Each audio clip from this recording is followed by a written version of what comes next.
Hi, this is Patrick Villela with another top time-saving tip for Revit architecture. Today's tip is nice and short, but it's something that I know you'll find very useful whenever you're working with schedules inside of Revit architecture. Here I have a list of a bunch of different walls that are within this project. I've created a custom project parameter, and now for quite a few of these walls, I want to make sure that I set their face type parameter appropriately. The problem is that as soon as I try to select multiple walls, then I go to set the project parameter, you see that it only allows me to do this for one cell at a time.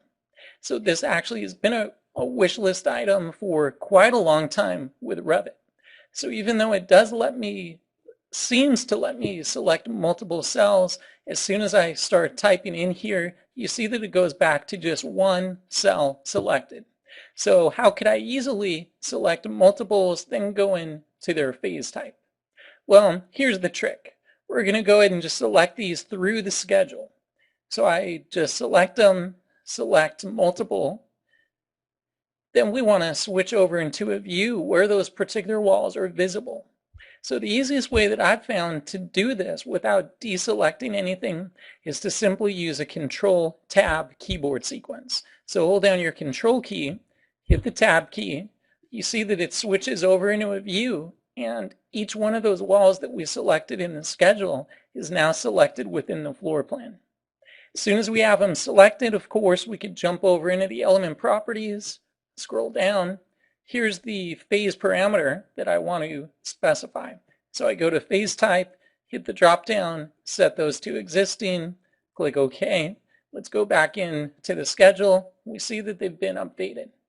So very, very quick way to specify the project parameter for multiple items.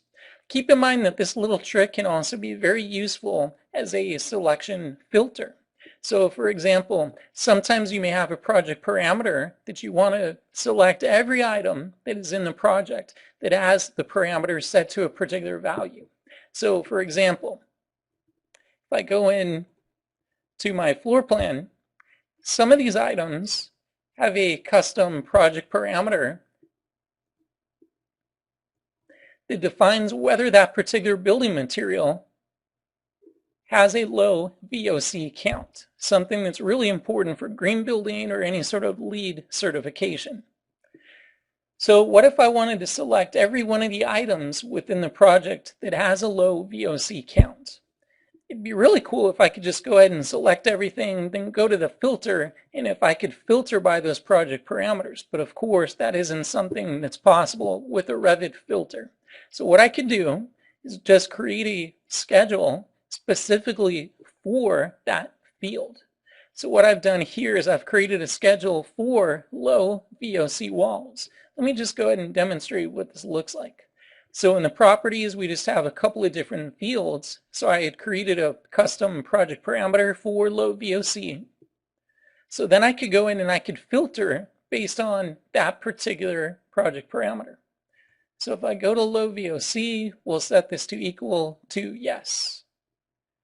Click OK. So we'll go ahead and double click this to view it. So here we're only seeing the walls that have a low VOC count. So if I wanted to quickly select those within the project, same little trick I showed you a second ago, we'll go ahead and just select all of these, do a Control Tab to switch.